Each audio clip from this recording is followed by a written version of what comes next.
The topic taken for discussion is the control of insects, rodent, birds and other thing. So already we have seen the rodents and birds in a separate video. Here we are going to talk about particularly how the insects are controlled, that we are going to see. Before going into the subject, we will be discussing something about the ecosystem in food storage godowns. So the personals who are dealing with food grains should know what is meant by ecosystem. System means a combination of things is called system. For example, computer is a system since it consists of the keyboard, monitor, the bus or the wire connected to it, and CPU, monitor. So many things are there, that's why it is known as system. Similarly, in a godown we have the food grains is influenced by the biotic factors and abiotic factors. So this system, the combination of system is known as ecosystem in food storage godowns. We will be seeing the biotic factors. First we will be seeing the biotic factors. Bio means their life factors. The life factors which plays a vital role in with the food grains, or how the food grain storage is modified or changed by the life factors, by the insects, rodents or birds. That is the biotic factors. So in this we have seen already about the birds, we have seen, and then rodents also we have seen. Now we are going to see about the microorganism. Microorganism means, micro means very small, organism means the life material, life thing which plays a vital role in food grains is called microorganism. They are nothing but fungus. The fungus plays a vital role in food storage godowns, provided if the grain is with heavy moisture. So we should be very careful with the microorganism. If at all, if the food grain is with heavy moisture, then the spores in the air or in the atmosphere will fall on the grains, that is the drenched grains or moisture, over moisture grains, and in that it may develop, it may produce some toxic substance. Say for example, it may cause aflatoxin, neovacin is there, ergotoxin, ergot is caused by Claviceps purpurea. So these fungus may cause some toxin in the food grains. So we should be very careful about the microorganism which is having life. So this is with regard to the biotic factors. And now we are going to see about the abiotic factors.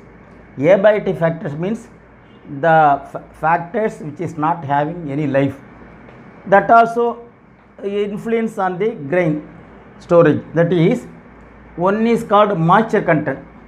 Moisture content is the abiotic factor.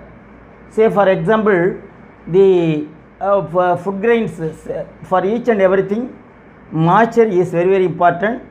That keeps the food or whatever may be the things intact.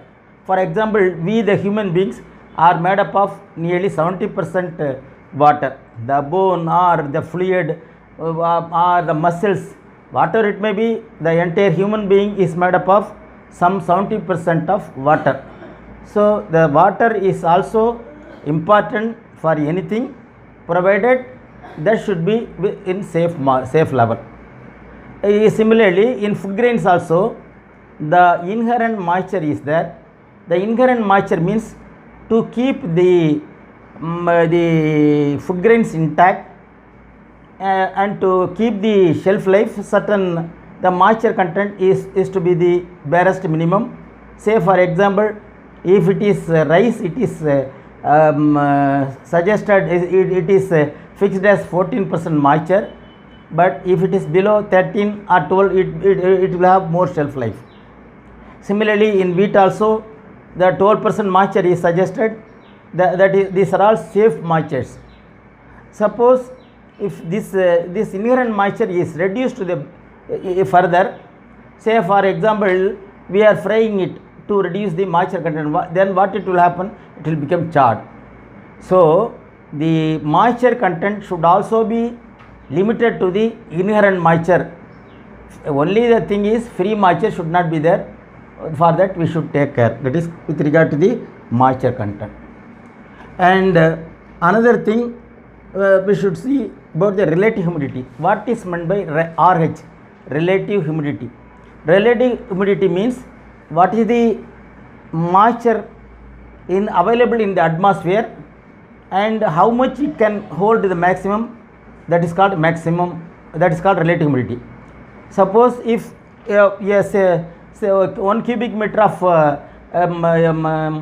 the atmosphere is taken, and how much, say for example, how much maximum it holds, that is, and how much it is now available, that is called relative humidity. So during rainy season, 100% relative humidity is achieved. Sometimes what we see in the walls, there will be some drops of water we can see inside the walls. That is because the relative humidity is achieved to the maximum 100% level, so that even if we dry the cloths in the house, it will not dry because of the 100% humidity. So the relative humidity also plays a vital role in food grain storage. Say for example, the relative humidity is always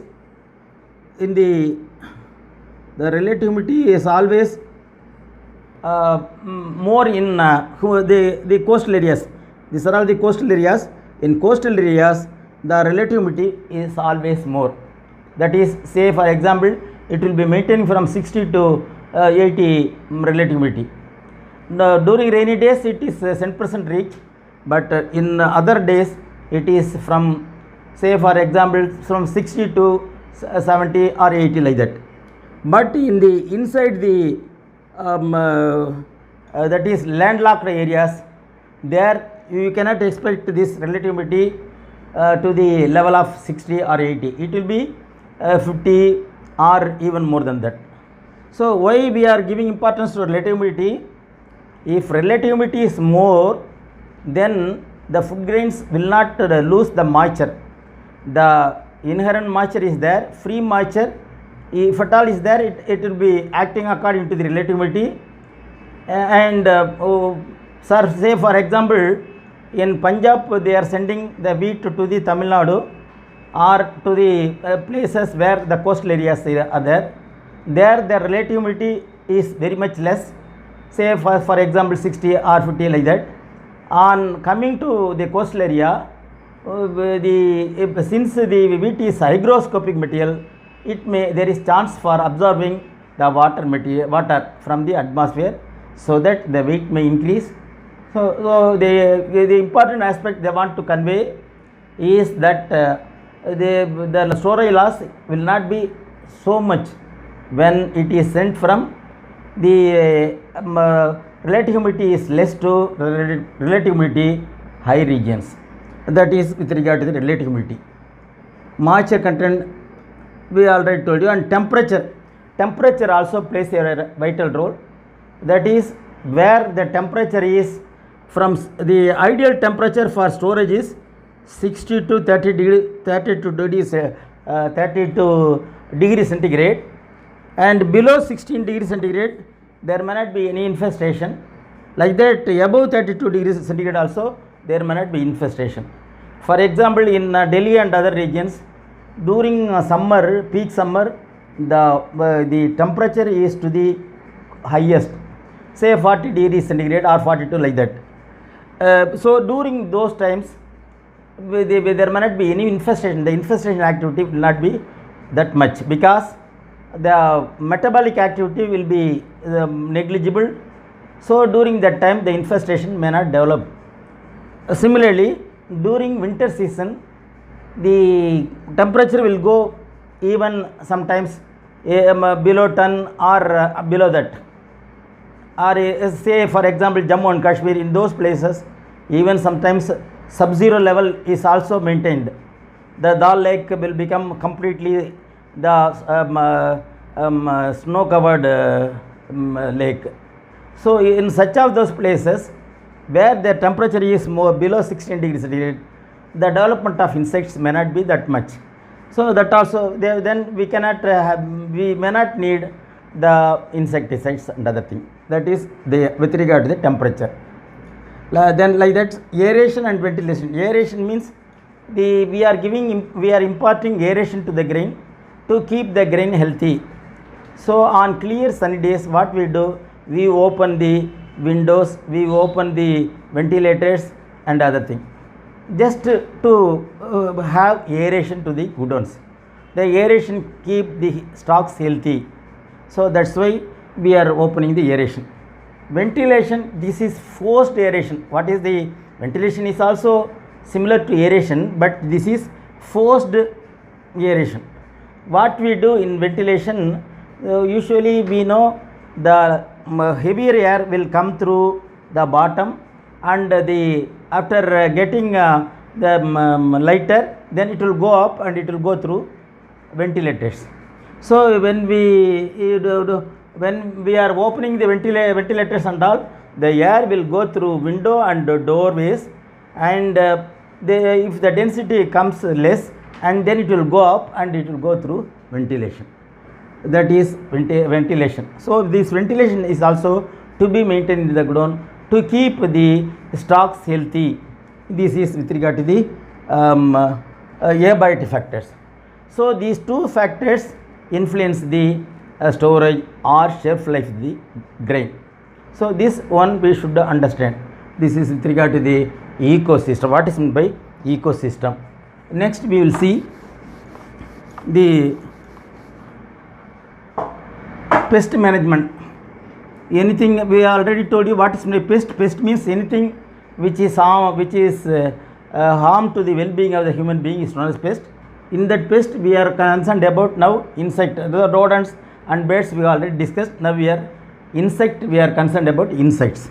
The insects, INSECT is insects. The insect we are controlling. Already we have told about minor, major pest, and what are the Phylum Arthropoda, class Insecta, order Coleoptera. Like that, Phylum Arthropoda, class Insecta, order Lepidoptera, that is moth. These are all beetles and moths that we have seen. Now we are going to see the control of insects. So we have two systems in controlling. One is called prophylactic, one is called prophylactic treatment, and another is called curative treatment. Curative treatment.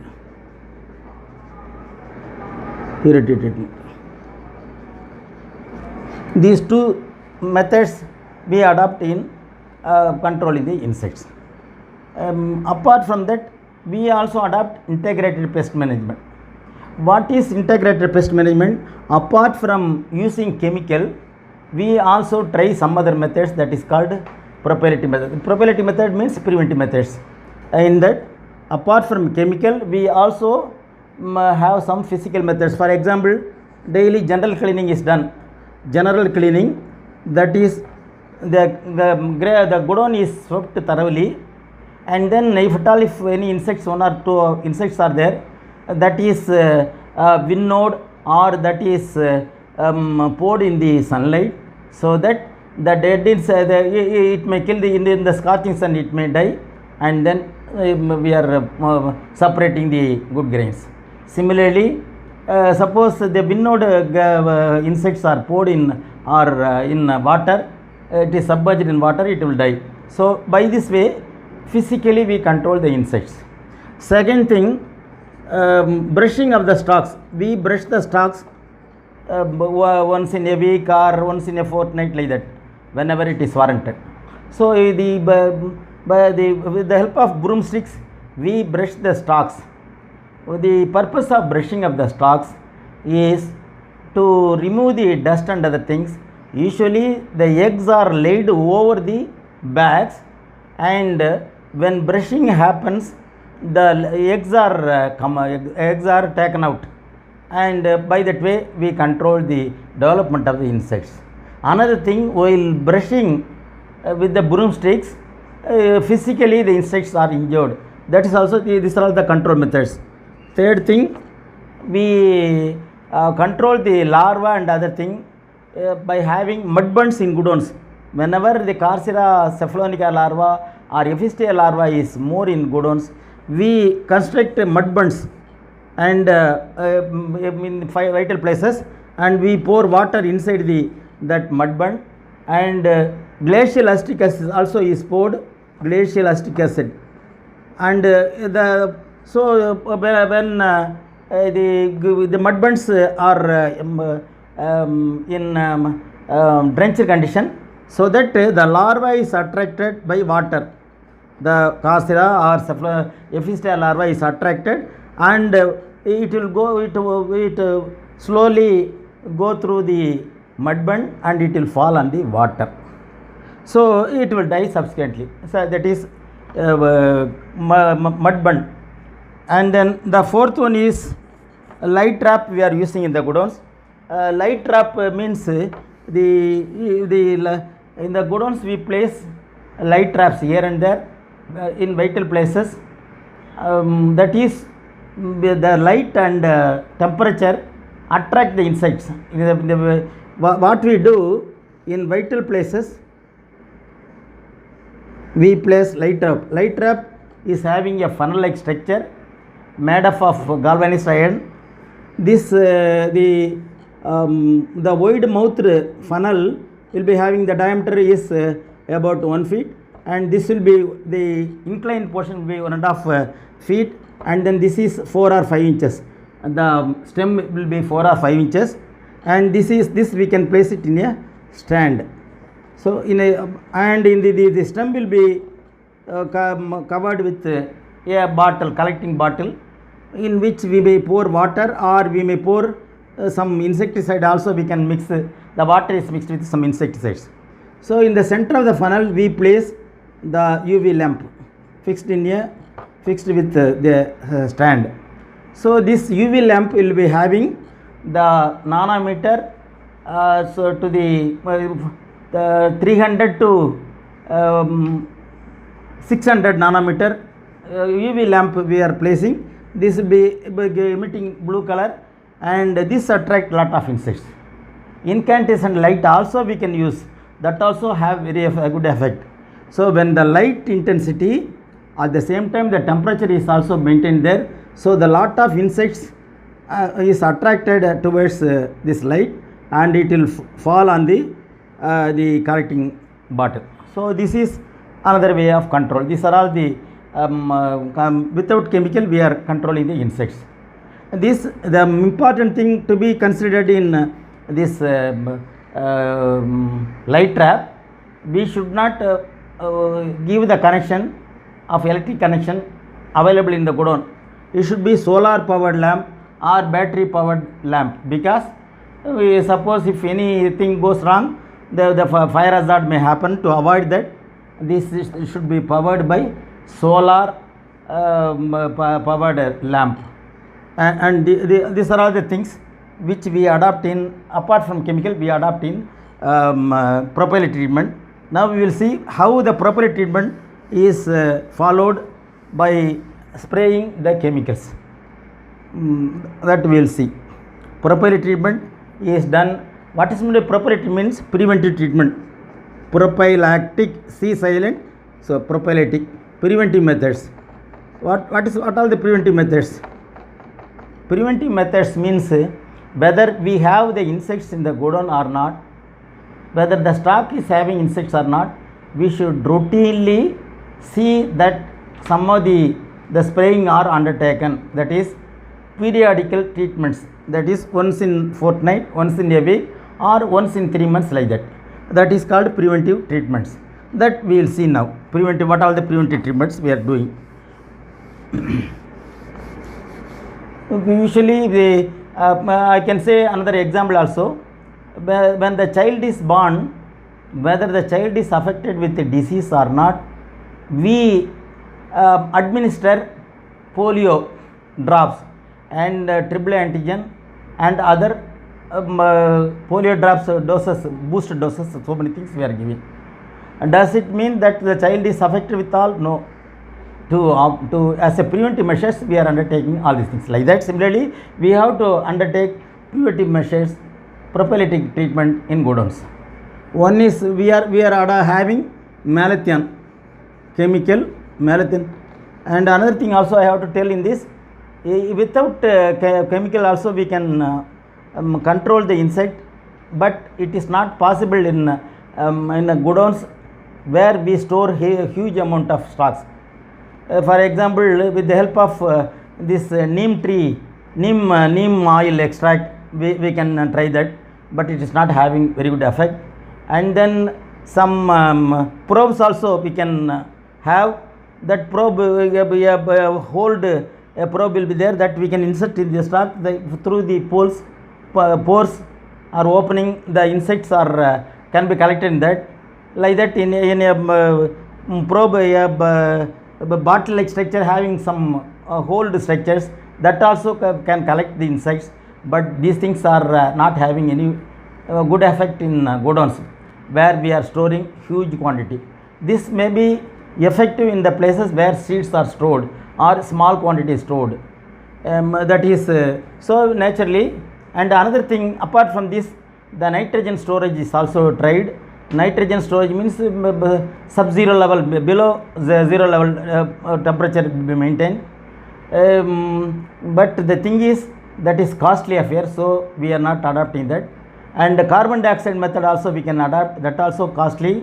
And ozone treatment also can be given to the stocks, that also costly affair, so we are not adopting all those things.